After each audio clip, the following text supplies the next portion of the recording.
자, 교과서 30페이지 고려의 통치체제의 정비 공부하도록 하겠습니다. 먼저 그 고려 후삼국을 통일하다 보겠어요.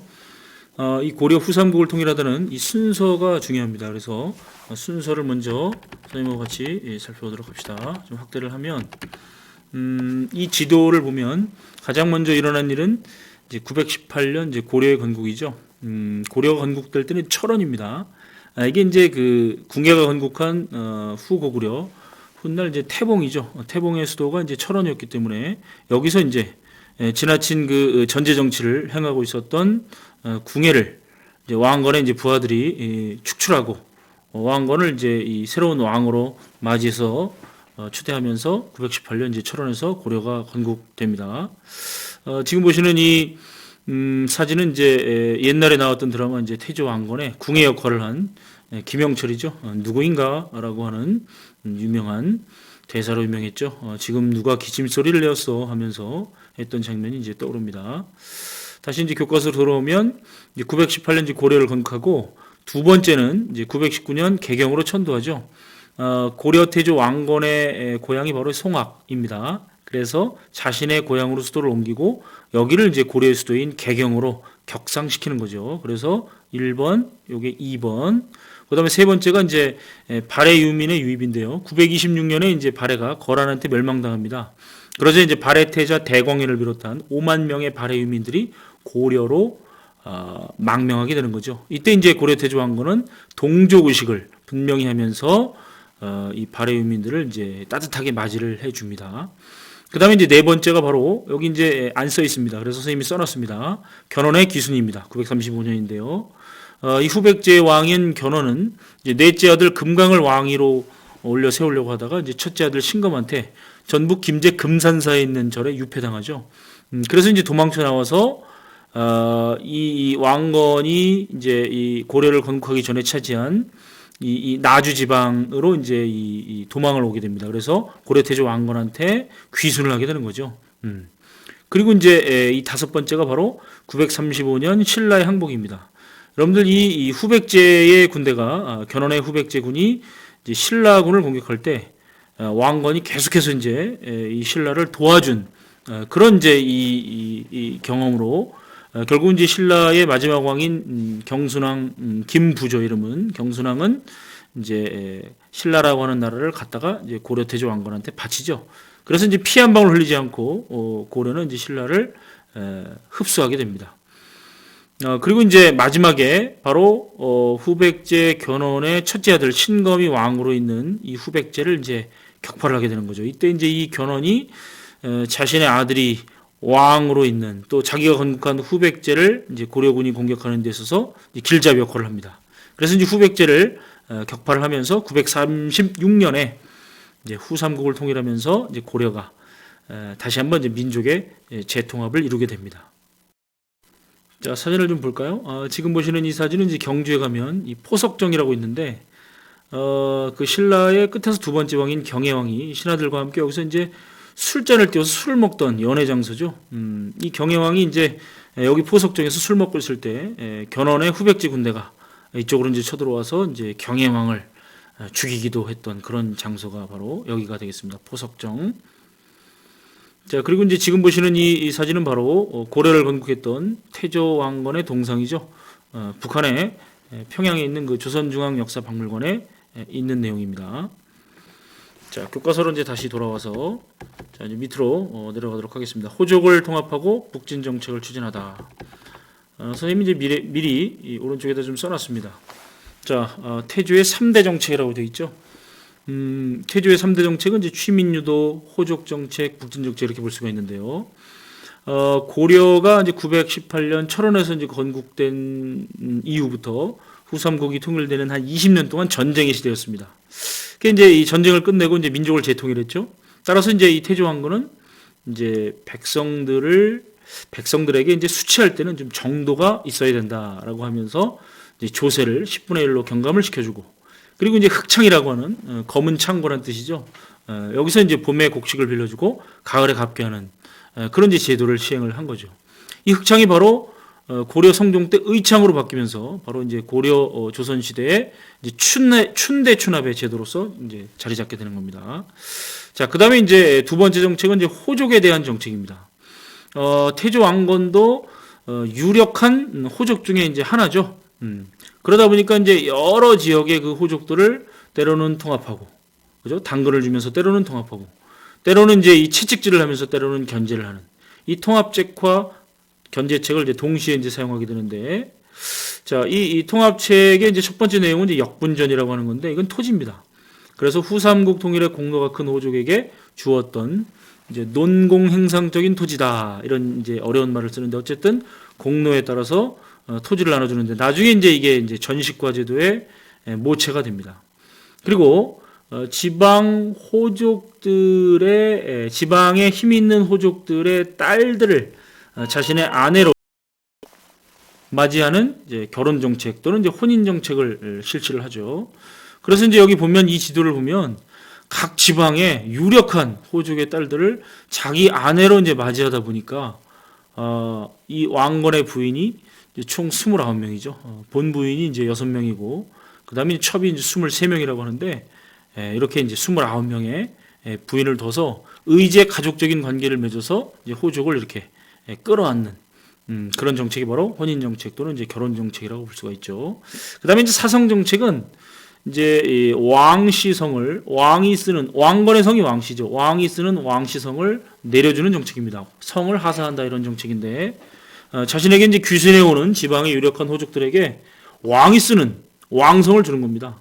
예를 들면 이제 제가 제천에 유력한 호족이다. 그래서 왕건한테 귀순을 했습니다. 그러면 선생님은 이제 왕시성을 하사받아서 임병용이 아니라 왕병용이 되는 거죠. 이러한 사성 정책을 통해서 호족을 통합하려고 했었다. 그다음에 이제 견제책을 보겠습니다. 채찍을 가하는 정책이죠. 첫 번째가 이제 사심관 제도인데, 이 사심관 제도는 중앙의 고위 관료를 사심관으로 삼아갖고 그 출신 지역을 다스리게 한 그런 제도입니다.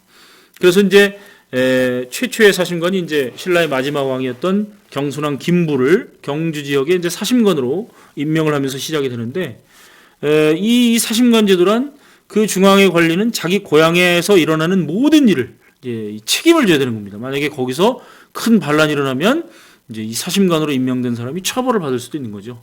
그래서 이제 그 지역을 통제하게 하는 그런 제도가 되겠고, 기인제도는, 이 기인제도는 지방 호족의 자식을 수도 개경에 올라와서 살도록 하면서 이제 인질로 잡고 있는 그런 제도가 기인제도가 되겠습니다.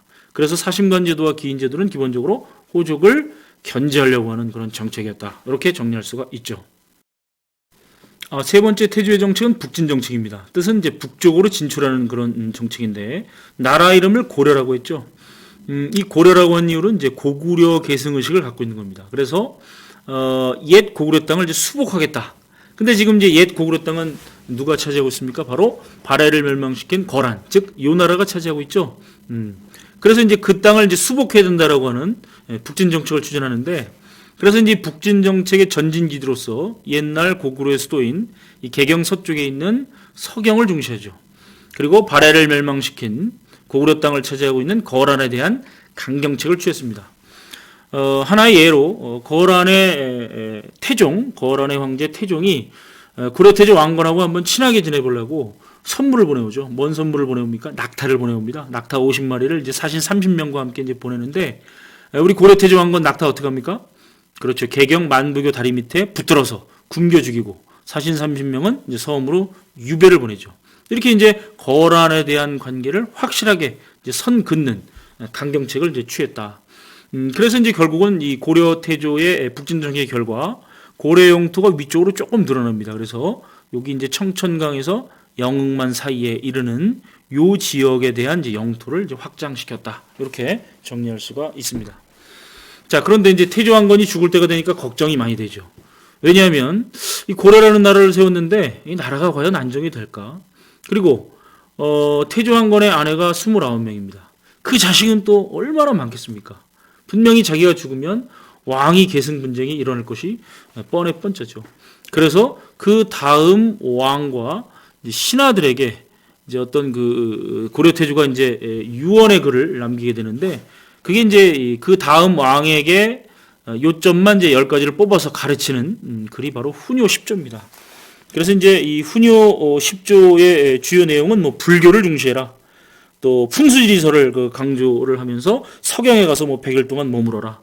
그리고 이제 연등해와 팔권해 같은 중요 행사를 소홀히 하지 말아라. 그리고 거란에 대해서 멀리해라. 이런 내용들이 이제 훈요 10조에 남아 있고, 쓰진 않겠지만 뭐 정계라든지 계백요소 이런 등등의 책을 써서 신하들을 이제 경계하는, 신하들이 지켜야 할 일들을 이제 이 글로 남겼다. 이렇게 정리할 수가 있죠. 자, 중요한 내용 밑줄을 한번 쳐보겠습니다. 자, 여기죠. 유력한 호족 가문과 혼인을 하거나 성씨를 하사하는 등 호족을 우대하는 한편, 자, 거기다 뭐라고 씁니까? 자, 혼인을 하거나, 여기다가 이제 혼인 정책 또는 이제 결혼 정책도 같은 말이죠. 혼인 정책이라고 이제 쓰시고, 성씨를 하사하는 정책은 뭐죠? 사성 정책이죠. 사성 정책이라고 좀 써놓겠습니다. 자, 그리고 이제 호족 통제책 중에서 사심관제도, 네모를 좀 치겠습니다. 사심관제도, 네모를 좀 치고, 그 다음에 이제 기인제도, 기인제도에다가 네모를 치겠습니다. 네모를. 그래서 이 사심관제도와 기인제도를 실시하여 호족을 통제, 밑줄을 한번 치겠습니다.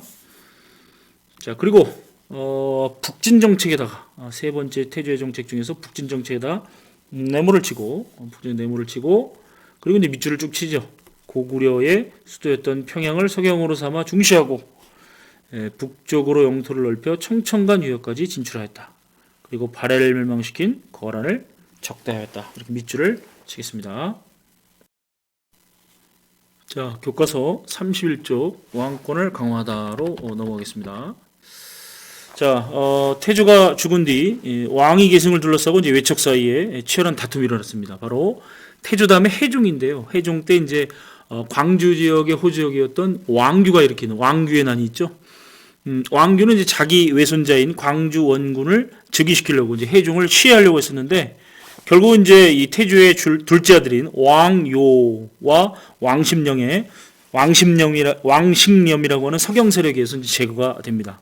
그래서 이제 해종의 뒤를 이어서 왕요가 정종이 되고, 그 동생인 왕소가 이제 광종으로 이제 즉위를 하는 건데, 우리가 이제 광종과 관련된 드라마가 이제 몇 년 전에 몇 개가 나왔었죠. 빛나거나 미치거나도 있었고, 뭐 달의 연인 이런 이제 드라마가 이제 광종에 관련된 드라마가 되겠습니다. 그래서 자, 이제 뭐 태조 다음에 우리가 이제 광종을 주요 업적을 한번 살펴보도록 하겠습니다.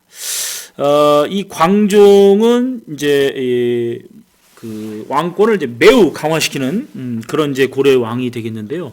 광종의 업적 세 가지는 반드시 여러분들이 거의 외워주셔야 됩니다. 자, 바로 중요 표시를 한번 하면서 설명을 드리도록 하겠습니다. 바로 자, 여기 보면은 광종의 첫 번째 정책, 자, 노비 안건법에다가 네모를 치겠습니다. 자, 노비를 검사해서 이렇게 안무시켜주다. 이게 뭐냐면은 후삼국 통일기에 불법적으로 호족에게 노비가 된 양인을 원래 양인으로 해방시켜주는 겁니다. 그러니까 이제 노비가 양이 되니까 국가 재정 기반이 확충되고, 또 이 호족들의 이제 경제적 군사적 기반은 약화되는 이제 두 마리 토끼를 잡을 수가 있는 거죠. 자, 두 번째 광종의 정책은 과거제도죠. 자, 중국 후주에서 귀화한 쌍기라고 하는 관리의 권위를 받아들여서 이제 과거제도를 이제 우리나라 최초로 시험 봐서 인재를 뽑는, 관리를 뽑는 과거제도를 실시하는데, 과거 시험 과목은 당연히 유학이죠. 그래서 유교적 소양을 갖춘 관리를 이제 등용해서 왕권을 뒷받침하도록 하고, 이 과거제를 실시하는 과정 속에서 이제 구세력, 옛날 호족 세력은 도태시키고, 이제 왕권에 충성을 다하는, 왕에게 충성을 다하는 새로운 세력을 이제 뽑게 되는 거죠. 그리고 이제 세 번째는 자, 공복을 제정. 자, 100관의 공복을 제정했다. 자, 공복을 제정하죠. 이게 이제 관리의 등급에 맞게 이제 옷의 모양이라든지 색깔을 달리하는 공복을 제정해서 관리들의 어떤 위계 소요를 세웠다. 그리고 이제 이러한 개혁 정치에 반대하는 수많은 공신과 호족 세력을 이제 가차없이 이제 숙청을 하면서 왕권을 매우 강화시키게 되는 겁니다. 그래서 이제 강화된 왕권을 바탕으로 해서 자, 이 광종은 이제 황제 칭호를 사용하죠. 자, 여기 밑줄을 한번 치겠습니다. 황제 칭호와 광덕, 준풍 등의 독자적 연호를 사용했다. 자, 광덕이니 준풍이니 하는 그런 이제 독자적 연호를 사용했고, 그 다음에 자신이 황제가 됐으니까 자신이 사는 수도인 개경은 황도, 그 다음에 제2의 수도인 서경은 서도로 이렇게 격상시켜서 부르는, 이것이 바로 이제 광종의 정책이 되겠다. 자, 오른쪽에 이제 이 사진이 나오는데 좀 더 이제 구체적인 사진을 보면 청주에 가면 선생님 저 뒤로 보이는 용두사지 철당간이라고 하는 이 유적 유물이 있습니다. 이 당간이라고 하는 건 이제 이 절에서 어떤 행사가 있을 때 깃발을 다는 이제 구조물을 우리가 이제 이 당간인데, 특이하게도 이제 이 당간은 철로 만들었기 때문에 철당간입니다. 이 철당간 몸체 뒤편을 보면 선생님이 찍은 직직서입니다. 여기 보면 준풍 3년이라고 써 있죠. 이 준풍이라고 하는 것은 이제 고려 광종의 이제 연호입니다. 그래서 이게 광종 때 만들어진 철당간, 광종 13년 962년에 세워진 것으로서 우리가 확실하게 알 수가 있는 거죠. 자, 다음으로 이제 유교를 통치형으로 삼다로 넘어가겠습니다. 광종 다음에 이제 경종이고, 그 다음에가 이제 성종입니다. 성종이라고 하는 묘호를 갖고 있는 왕들은 초기 어떤 문물제도를 이제 완성한 왕이죠. 그래서 광종 때 매우 왕권을 높였기 때문에 더 이상 이제 왕권을 높이는 일보다 문물제도를 정비하는 일들이 이제 더 중요하겠죠. 그래서 성종은 이제 오품이상 관리들에게 국가 발전을 위해서 필요한 여러 가지 정책들을 한번 건의해봐라, 이렇게 이제 정책 건의서를 받습니다. 그래서 이때 이제 여러 신하들이 이제 정책 건의서를 이제 제출하게 되는데, 그 중에서 이제 최승로가 제출한 시무 28조를 이제 성종이 대부분 채택하고 대부분 실천하게 되는 거죠. 시급히 힘써야 할 일 28가지가 되겠습니다. 자, 그래서 바로 중요 표시를 한번 해보면, 자, 여기 최승로의 시무 28조에다가 네모를 치겠습니다. 자, 그리고 자, 이 시무 28조 이제 요 밑에 나와 있는데요. 일단 중요 표시를 먼저 하고, 시무 28조의 건의에 따라서 최초로 지방관을 파견하죠. 자, 요거 네모를 한번 칠까요? 지방에는 12목을 설치하고 지방관을 파견하였다. 이렇게 이제 네모를 좀 치겠습니다. 그리고 중앙에는 국립대학인 국자감을 정비했다. 밑줄 치고, 지방에는 경학박사를 파견했다. 이 경학박사라고 하는 것은 유교 경전을 가르치는 박사, 즉 교수님이 되겠죠. 그래서 이제 이 경학박사 파견에 따라서 나중에 이제 이게 향교로 바뀌게 되는 거죠. 고려조선 시대에 지방의 교육기관이 이제 향교로 바뀌게 되는 게 성종 때 경학박사의 파견이 시초다, 이렇게 볼 수가 있습니다. 자, 이 최승로의 시무 28조 굉장히 중요한 내용이기 때문에 여기다가 이제 자료에다가 이제 네모를 좀 치고, 자, 빨간색으로 칠까요? 자, 네모를 치고 별표를 좀 하나 해놓겠습니다. 자, 중요한 내용은 바로 자, 요거죠. 청컨대 지방관을 두소서. 자, 그동안 이제 뭐 후삼국을 통일하고 여러 가지 이제 고려 초기에 여러 가지 일들이 번다해서 지방관을 보내지 못했습니다. 그런데 이제 최승로의 시무 28조의 건의에 따라서 이제 전국에 이제 12목을 설치하고 여기에 이제 목사를 최초로 이제 보내게 되는 거죠. 그리고 이제 최승로는 이제 뭡니까? 기본적으로 불교에 대해서 굉장히 부정적인 생각을 가지고 있었죠. 그래서 연등회, 팔관회 이런 것들이 이제 너무 백성들을 힘들게 하니까 이걸 좀 줄이라. 그리고 이제 유교를 행하는 것이 나라를 다스리는 근원이다. 나라를 다스리는 것이 오늘날 급한 일이니까 불교보다는 유교를 먼저 하는 것이 굉장히 중요하다. 그래서 이제 이 성종 때 이런 최승로의 시무 28조의 건의에 따라서 이제 유교를 통치인형으로 삼는 고려의 모습이 나타난다. 이렇게 정리할 수가 있습니다.